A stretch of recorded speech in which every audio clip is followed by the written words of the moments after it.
दोस्तों स्वागत है आपका हमारे चैनल पे। और आज के इस वीडियो में मैं आपको एक्सप्लेन करूंगा poem a tiger in a जू, जिसे कि लिखा है लेस्ली नोरिस ने। आप लोगों में से कई जन ऐसे होंगे जिन्होंने चिड़ियाघर गए होंगे, जू गए होंगे, यानी कि चिड़ियाघर यानी कि जू गए होंगे और वहाँ के अपने इन्वायरमेंट को देखा होगा। वहाँ टाइगर डेफिनेटली देखा होगा। वहाँ आपने देखा होगा जंगली जानवर को पिंजरे के अंदर, वल्चर को, टाइगर को, सबको पिंजरे के अंदर रखा जाता है। और आप जब उसे ध्यान से देखोगे ना तो आपको मालूम पड़ेगा वो खुश नहीं है, वो इरिटेटेड रहता है, चिढ़ा हुआ रहता है और लोगों से और ज़्यादा नफरत जैसा वो बिहेव करते हैं। क्योंकि बच्चे लोग हो गए या हम भी हो गए, हम लोग भी हो गए, हम उनके साथ सेल्फी लेते हैं, उन्हें चिढ़ाते हैं, उनके इरिटेट करते हैं, पत्थर फेंकते हैं। सो इस पोइट्री में भी पोइट ने यही बताया है कि टाइगर जू में खुश नहीं रहता, उसे भी फ्रीडम चाहिए। कोई भी एनिमल्स हो या ह्यूमंस हो, उन्हें फ्रीडम चाहिए। पिंजरे में रहना किसी को पसंद नहीं होता। इस पोइट्री में पोएट ने दो लाइफ के बारे में जिक्र किया है। एक टाइगर के बारे में जो जंगल में रहता है और एक टाइगर के बारे में जो जू में रहता है। स्टैंजा 1 और 4 आपको टाइगर जो जू में उसके बारे में बताता है और स्टैंजा 3 और 2 आपको बताता है कि टाइगर जो जंगल में कैसा होता है उसके बारे में बताता है। बेसिकली ये जो पोइट्री है ये टाइगर की हेल्पलेसनेस को दिखाती है। वो पिंजरे में बंद रहते हैं और कुछ कर नहीं सकते, अपने गुस्से को अंदर ही अंदर पी जाते हैं, कुछ कर नहीं पाते। उन्हें फ्रीडम के लिए बस वो तारे देखते रहते, कब मैं यहाँ से आज़ाद होऊंगा, उसके बारे में बताया गया है। और साथ ही साथ एक कंपैरिजन किया गया है कि जंगल में का टाइगर कैसा होता है और पिंजरे का टाइगर कैसा होता है। तो चलिए स्टार्ट करते हैं हमारा आज का session, starting from stanza 1. Stucks in his vivid stripes. Here he means the tiger. Stucks means the way of walking. Just like tiger जब वॉक करता है उसका एक way of walking something different है। आपने देखा होगा जैसा वो वॉक करता है ऐसा लगता है वो किसी पे अटैक करेगा। तो उनका वॉकिंग जो स्टाइल होता है उसे स्टक कहा गया है। In his vivid strips, vivid means clear and bright and stripes mean long narrow band type का जो निशान रहता है जो उसकी स्किन पे बना रहता है टाइगर के, आप लोगों ने देखा होगा, जो कि काफ़ी दूर से क्लियर विजिबल होता है। ये with stripes. The few step of his cage, that means the tiger जो है सिर्फ अपने केज में ही मूव कर सकता है, within that limited area. काफ़ी स्मॉल एरिया में ही वो घूमते रहता है, बैठता है, फिर घूमता है। तो बस वो स्मॉल एरिया में राउंड एंड राउंड या चलते रहता है, उसके पास ज़्यादा एरिया नहीं है, within that limited area ही वो घूमते रहता है। On pad of velvet quiet, इसका अर्थ है टाइगर के जो पंजे वो बिल्कुल वेलवेट की तरह है, सॉफ्ट। जैसे कि आपने देखा होगा वेलवेट का कपड़ा या वेलवेट पेपर जो कि काफ़ी सॉफ्ट रहता है, तो उसी प्रकार का जो वेलवेट टाइप का इनका पैर है या पंजा है। In his quiet rage, that means the tiger is full of anger, उसमें बहुत गुस्सा भरा हुआ है, बट वो अपने गुस्से को दबाता है, सप्रेस करता है ड्यू टू हिज हेल्पलेसनेस, क्योंकि वो बाहर जा नहीं सकता। क्या करेगा गुस्सा करके, तो वो अपने गुस्से को पी जाता है, गुस्से को दबाए हुए रखता है, क्योंकि वो हेल्पलेस है, कुछ नहीं कर सकता। सो पहले स्टैंजा में पोएट डिस्क्राइब करते हैं about the physical description of a tiger that is very appealing in its look and walking in his little cage. He has a very beautiful vivid stripe on his skin and has velvet-like soft padded feet. Coming to the second stanza where poet imagine the life of a tiger in a jungle in his natural habitat. Here जो poet है वो other side of the tiger दिखाया जो कि जंगल में रहता, उनकी life as compare to the life of a tiger who is living in a zoo in a cage. He should be lurking in a shadow. Lurking का मतलब होता है लाइंग हिडन, यानी कि छुपा हुआ। टाइगर छुपा हुआ रहता है शैडो में, यानी कि लॉन्ग ग्रासेस के पीछे या ट्री के नीचे वो छिपा हुआ होता है। स्लाइडिंग थ्रू लॉन्ग ग्रासेस, और वो धीरे धीरे स्लाइड करते हुए बिना किसी आवाज़ के धीरे धीरे मूव करता है विदाउट एनी नोटिस, जैसा कि कोई उसे नोटिस ना कर सके। अटैक करने के लिए वो धीरे धीरे आगे बढ़ता है। Near the water hole, water hole यानी कि समझ लीजिए अब तालाब हो गया जहाँ से बाकी जानवर पानी पीते हैं। यानी कि जो टाइगर होते हैं वो बिना मतलब अपने आप को हाइड करके छुपा के बिना किसी के नज़र में आए धीरे धीरे करके आगे बढ़ते हैं, और वो उस पानी के गड्ढे के पास पहुँचते हैं, यानी कि वो तालाब के सामने पहुँचता है जहाँ की सभी जानवर वहाँ के पानी पीते हैं। वेयर प्लम्प डियर पास, यानी कि एक हेल्दी सा deer plump deer means healthy सा डियर, मोटा अच्छा डियर जिसे देख के टाइगर को खाने का मन करे।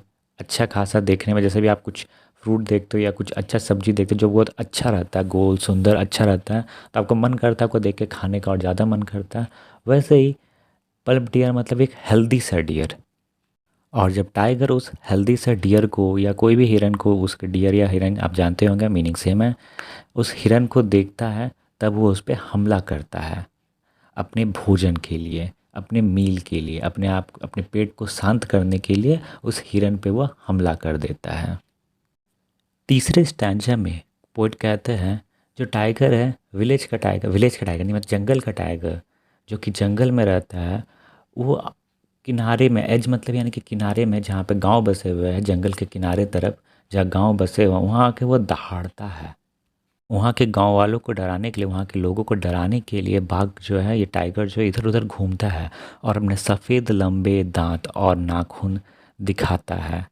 यहाँ कभी हमें ये बताना चाह रहे हैं, पोएट हमें ये बताना चाह रहे हैं कि हम अगर जंगल नष्ट कर देंगे तो बाघ हमारे तरफ आएंगे और हमारे घर को नुकसान पहुँचाएंगे या हमें नुकसान पहुँचाएंगे।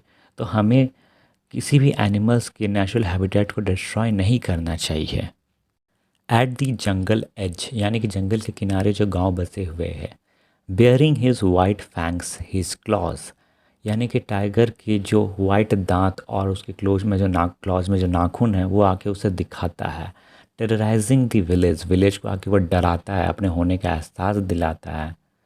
Fourth stanza the poet stop imagination, अब वो इमेजिन करना बंद कर देते और फिर से रियलिटी में आ जाते हैं, वो जू में आ जाते हैं जहाँ पे वो टाइगर केज में बंद है, उसे फ्रीडम नहीं मिली है, वो उस लिमिटेड एरिया में ही बंद है और वहीं से वहीं घूम रहा है, बैठ रहा है, अपने गुस्से को दबाए हुआ, फिर से वो उसी रियलिटी में आ जाते हैं। But he locked in a concrete cell, यानी कि जो टाइगर है वो एक कॉन्क्रीट सेल के पीछे बंद है, एक मजबूत से पिंजरे में बंद है। काफ़ी स्ट्रांग पिंजरा है वो, कॉन्क्रीट यानी कि आप सब जानते हुए सीमेंट का काफ़ी मजबूत पिंजरा होता है। हिज स्ट्रेंथ बिहाइंड बार्स, इसका मतलब ये कि जो टाइगर के पास जो है स्ट्रेंथ है, पावर तो है, बट क्या है, जो भी है बिहाइंड द बार्स है, मतलब उस जेल के अंदर, उस पिंजरे के अंदर है। Stalking the length of his cage ignoring the visitors, यानी कि जो टाइगर है काफ़ी स्लोली एंड क्वाइटली अपने केज में ही, अपने जेल में ही, अपने पिंजरे में ही मूव कर रहा है, इधर से उधर, कभी बैठ रहा है, कभी स्लोली मूव कर रहा है, लोगों को देख रहा है, बट सारे लोगों को अटेंशन नहीं दे रहा है, इग्नोर कर रहा है। क्या करेगा अटेंशन दे के, वो एक हंसी का पात्र नहीं बनना चाहता, उसे कुछ समझ में नहीं आ रहा है।